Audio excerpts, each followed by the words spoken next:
Jake had just settled down with his morning coffee when a loud, electrifying zap shook his backyard, followed by the unmistakable splash of something big landing in his pool. He choked, spilling coffee down his shirt as he bolted outside, heart pounding. What he saw nearly made him drop his mug. A spaceship the size of an RV sat wedged halfway into his backyard, the rear end smoking and sizzling. And there, bobbing in the water, was a creature, or rather, a woman looking around with wide, neon green eyes, like she'd just discovered the best hot tub in the galaxy. She had sleek, opalescent skin that shimmered in the sunlight, shifting from lavender to sea green with every ripple. Her hair, if you could call it hair, resembled a mass of bioluminescent tendrils, each strand pulsing faintly. Jake stared as she floated over to the pool's edge, where she leaned back, apparently thrilled, as if she'd landed at a luxury resort. "Oh, splendid," she exclaimed, stretching like a cat. "I knew Earth would be strange, but I didn't expect such lavish amenities. Thermal jets, luminescent water." Jake blinked, trying to process the scene. That's my pool?" She turned her head, studying him with intense interest. You must be the local aquatic caretaker. Do you mind extending the jets for recreational purposes?" His brain scrambled to keep up. Jets? This is my backyard, my house. And what are you doing in my pool?" The alien woman looked mildly confused, then waved a hand dismissively. Yes. Formalities. I am Zula of the Celestial Sands, fourth heir of the Wavarian dynasty, keeper of the cosmic aquifers." She paused, her gaze zeroing in on him. "And who?" "May I ask?" "Is my esteemed earthly host?" "Jake. Just Jake. And what are you—" "Just Jake," she interrupted, delighted. A charming title. "Well, just Jake. It's my duty to inform you that I'm here on official galactic business. But I must say," she gestured toward his backyard with a grand sweep of her arm, "your planet's accommodations are spectacular." Before Jake could respond, Zula pressed a button on a small device strapped to her wrist, and with a flash, a large crystal the size of a beach ball appeared in her hands. She dunked it into the water, humming as the pool turned from clear blue to a swirling shade of purple. Jake stumbled back, sputtering. "Hey, you can't just change the color of my pool." Zula raised an eyebrow, as if Jake's outburst was the real absurdity here. "Oh, relax. Just Jake. This is merely the Pool of Ascension, a standard ceremonial practice for Wavarian dignitaries. It'll clear up in a week." He stood there, dumbfounded, watching as she floated leisurely, her tendrils lighting up in rhythmic waves. She sighed, apparently unbothered by his bewildered look. "You humans, so particular about your water. But my neighbors, my pool, your ship?" Jake stammered, waving at the metallic monstrosity currently roasting his lawn. Zula smiled, her eyes gleaming with mischief. "Not to worry. Just Jake. After a little bonding time. You'll see. Things are far more fun when you bend a few planetary rules." She leaned back, laughing as the purple water splashed around her, leaving Jake with only one question in his mind. What on earth was he in for? The next morning, Jake woke up hoping he'd dreamed the whole thing. But as he peeked out his window, there it was, the spaceship still wedged into his backyard, and Zula still lounging in the pool like it was her personal spa. The water was an even brighter shade of purple, with little sparkles drifting around that definitely hadn't been there before. He walked out, rubbing his eyes and bracing himself for whatever nonsense awaited him. Zula looked up, waving a gloved hand with a delighted grin. Just Jake. Excellent timing. I was just preparing for the Ascension ceremony." Jake stared, half awake and fully exasperated. "The what?" She beamed, tossing a small device into the pool that sent up a geyser of glittering water. "Every Wavarian dignitary must bond with a native species upon arrival. This is the Ascension ceremony, an immersive event meant to align our energies, establish cosmic trust, and create lasting memories." She winked, like he should know exactly what she meant. Jake held up his hands. Whoa. I didn't sign up for any ceremony. I just wanted a quiet weekend," Zula tutted, as if he were being impossibly difficult. "Oh, just Jake. Do you know how few planets have a bonding ritual with such unique energies?" I've sensed an impressive resonance from you already. And look, she gestured grandly to the glowing pool. The crystals agree. Before Jake could protest, a loud hum echoed through the air. He turned just in time to see another ship, smaller but equally out of place, hovering right above his backyard. The hatch opened, and out came two figures, each clad in metallic suits with strange, blinking insignias on their helmets. Zula clapped her hands together. Oh, the Galactic Ascendants are here. They'll conduct the ceremony and ensure its completion. The two alien figures stepped forward, each holding a device that looked suspiciously like a leaf blower, combined with a disco ball. They positioned themselves at opposite sides of the pool, nodding solemnly at Zula. Are you prepared for ascension, Lady Zula? One of them intoned in a deep, robotic voice. Zula nodded with a regal air, gesturing to Jake. And my Earth companion, just Jake, is ready for the bonding process. Wait. No, I'm not, Jake started, but it was too late. The two alien figures pointed their devices at the pool, sending jets of sparkling mist cascading over him and Zula. Jake staggered backward, blinded by the light and sputtering as the mist settled over them like some bizarre, intergalactic spa treatment. Before he knew it, Zula was at his side, grabbing his arm and dragging him toward the center of the pool. Come on. Just Jake. It's only a few steps, she said cheerfully. Jake dug in his heels, barely holding his ground. A few steps? In purple glitter mist? I'm not even sure what's happening anymore, Zula sighed, rolling her eyes. Relax. This is merely the initial stage. After this, the real bonding begins. Jake didn't even want to know what that meant. But before he could object further, a strange warmth started spreading through him, a tingling sensation that he couldn't quite shake. He looked at Zula, and her eyes were shining, full of excitement. The two ascendants raised their hands in unison, and the mist began to coalesce into shapes, dolphins, stars, and what looked like an entire fireworks display. It was ridiculous, surreal, and oddly beautiful, and Jake found himself momentarily entranced. Then, with a sudden pop, the mist dissipated, and Jake realized he was standing in knee-deep purple water, with Zula grinning beside him.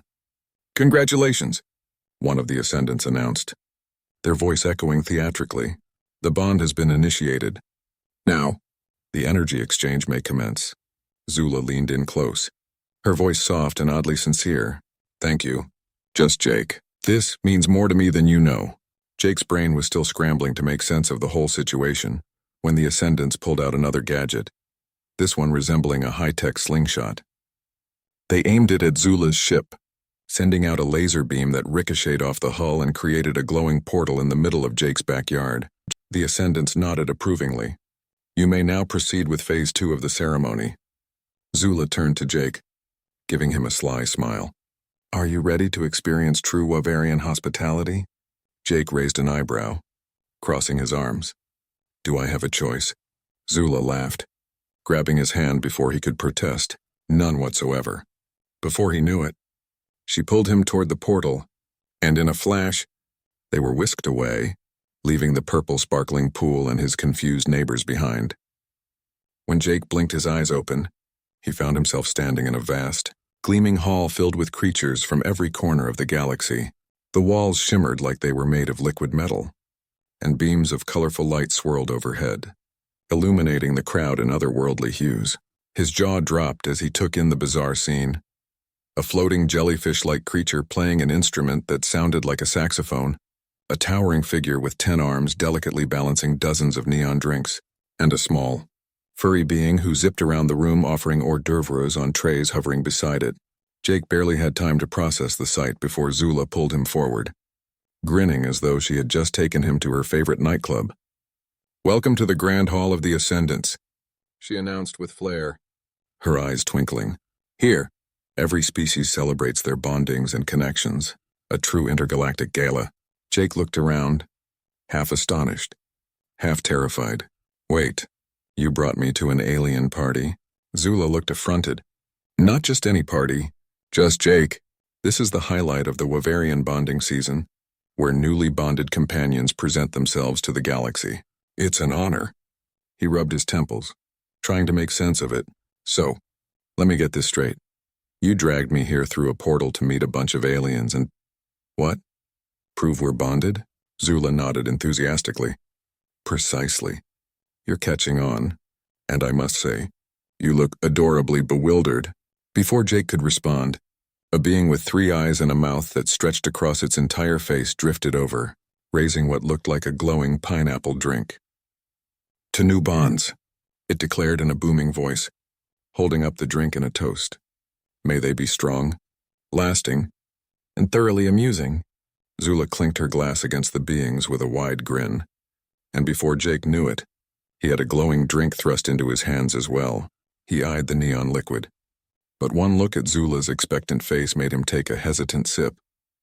The taste exploded on his tongue, a wild mix of flavors he couldn't quite place, but somehow delicious. As the night wore on, Jake found himself loosening up, caught up in the bizarre charm of the party. He met creatures that defied description, danced to alien music that pulsed with an energy he could feel in his bones, and listened as Zula introduced him to what felt like half the galaxy. But just as he was starting to enjoy himself, a loud voice echoed through the hall. Lady Zula of Wavaria, present yourself and your chosen companion. Jake turned to see a raised platform at the far end of the hall, where a group of solemn-looking aliens stood in ceremonial robes, each with a pair of glowing eyes fixed on them. Zula grabbed his hand, her expression suddenly serious. It's time. Just Jake, we must approach the Council of Bonds. He looked at her, confused. The what now? The Council of Bonds? She whispered urgently. They're the ones who officially recognize each bond. This is where we prove ourselves, or be cast back to our worlds in disgrace. Jake's heart pounded. And how exactly are we supposed to do that? Zula gave him a mysterious smile. Just follow my lead. They approached the platform, and the room fell silent, all eyes on them. One of the council members, a tall figure with horns spiraling from its head and eyes that glowed an intense shade of purple, leaned forward, its voice a low rumble. Lady Zula, state your intentions with this human. Zula stood tall, her voice clear. This human, just Jake, is my chosen bond. Together, we have shared an ascension ceremony and created a lasting resonance that defies the boundaries of our worlds. The council members murmured among themselves, their expressions skeptical. Finally, one of them spoke up. Human, is this true? Do you accept this bond, knowing it binds your spirit across realms? Jake blinked, looking from Zula to the council and back again. Part of him wanted to bolt for the exit, but something about Zula's unwavering gaze held him in place. He cleared his throat, feeling a strange surge of determination. Yes. Yes, I do. The council members looked taken aback, clearly not expecting him to agree so readily. One of them narrowed their glowing eyes, scrutinizing him. Very well. Then you must complete the rite of reciprocity. Jake glanced at Zula, who whispered urgently, you must present them with a gift, a token of your world, something that represents your bond with me. He stared at her, panicking. A gift? I didn't bring anything. I didn't know I was going to be in space. Zula bit her lip, thinking quickly. Then she reached into his pocket and pulled out his house keys, holding them up with a triumphant smile. These will do. The council members raised their brows, clearly intrigued by the mundane object. The one with the purple eyes took the keys, examining them carefully. Explain. Human. What do these artifacts represent? Jake hesitated, but then he remembered all the strange, inexplicable things that had happened since Zula crash-landed into his life. With a smile, he found the words. These keys, they're a symbol of home, of being able to open doors and welcome someone in. They mean that I trust Zula, that she's welcome in my world, no matter how strange things get. The council members exchanged glances, nodding with approval. Finally, the one with the purple eyes held up the keys, their voice ringing out. The bond is accepted. May it be strong, strange, and thoroughly enduring.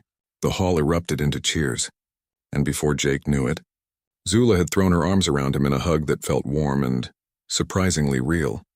As the music resumed, she pulled back, her eyes bright with excitement. Just Jake. You've done it. Our bond is now galactically official. He laughed, feeling a weight lift from his shoulders. Well, I guess that makes me your intergalactic roommate or something, she grinned, taking his hand and leading him back into the crowd. Come, just Jake. The night is young, and we have a whole galaxy to explore. And as they danced beneath the swirling lights, Jake couldn't help but think that his life had just become a lot more exciting, and a lot more ridiculous than he could have ever imagined. As the hours passed, Jake found himself more at ease in the surreal world Zula had thrown him into. He was even getting used to the endless line of bizarre creatures offering him drinks and alien delicacies he couldn't pronounce. But deep down, he knew it couldn't last. Earth was still waiting for him, along with his old, simple life. So, when Zula turned to him with a twinkle in her eye and a mischievous grin, he knew what was coming. Just Jake. This has been a splendid evening, she began. But I must ask, how does one say farewell in your Earth language? He felt a pang of something he couldn't quite identify. Sadness? Regret? Despite the ridiculousness of it all, he didn't want this adventure to end. He stammered. Well, we usually just say goodbye. Zula's face fell slightly, her usual gleeful expression fading. Goodbye, she repeated, testing out the word as though it was foreign. In my world, we have no such word. To us, bonds are like currents, moving apart but never truly gone. Jake's throat felt tight. So, this is it? Zula opened her mouth to speak but was interrupted by a loud, metallic chime echoing through the hall. All eyes turned toward the massive doors at the far end, which were now opening, spilling bright light into the room. A pair of towering figures entered, their armor gleaming, their voices booming. Lady Zula, one called out, their voice commanding. You have been summoned by the Grand Council of Wavaria. Your departure is required immediately. A murmur rippled through the crowd, and Zula's face paled. She looked at Jake, her eyes filled with regret. It appears my time here is over. Just Jake. Without thinking, Jake grabbed her hand, pulling her close. What if you didn't have to go? You could stay here on Earth. With me? Zula's eyes softened, and for a brief moment, he thought she might actually consider it. But she shook her head, her expression sad. I am bound to my people. Just Jake. They expect me to return. To them, this bond was just an experiment. Was it just an experiment for you, too? Jake asked, his voice barely a whisper. She hesitated, her eyes glistening.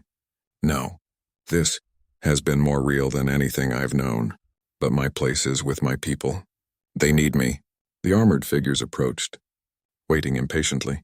Zula looked back at him, her hand slipping out of his grasp. Thank you. Just Jake, you have shown me a world beyond duty and expectations. For that, I am grateful. With a final, lingering look, she turned and began to walk toward the towering figures, her steps slow and reluctant. Jake watched, his heart sinking as the reality of her departure hit him. But just as she reached the doors, Zula stopped. She turned, a spark of defiance lighting up her eyes. Just Jake, she called, her voice carrying through the hall. Would you be willing to see my world? Jake's heart leapt. What? She smiled, beckoning him forward. I may not be able to stay on Earth, but nothing forbids you from coming with me. For a moment, Jake's mind raced. Leave Earth? Dive headfirst into an alien world? It was absurd, ridiculous, and yet, something inside him knew he was ready. He grinned, stepping forward. I thought you'd never ask. The crowd parted as Jake joined her at the doors, his heart pounding with excitement. The towering figures nodded, clearly impressed with his decision, and one handed him a small, metallic device. For translation and spatial adaptation, it intoned, almost approvingly. Zula took his hand, her grip warm and reassuring. Together, they walked through the doors, leaving the grand hall behind, stepping into the light of the unknown. As they moved toward the shimmering portal that awaited them, Jake felt a thrill of anticipation mixed with the certainty that his life would never be the same. He looked at Zula, who smiled back at him, her eyes filled with that familiar, mischievous spark. And as they stepped into the glowing portal, leaving Earth and everything he knew behind, Jake couldn't help but laugh, feeling more alive than he ever had. Whatever awaited him on the other side, he knew one thing for sure. This was only the beginning of a whole new adventure.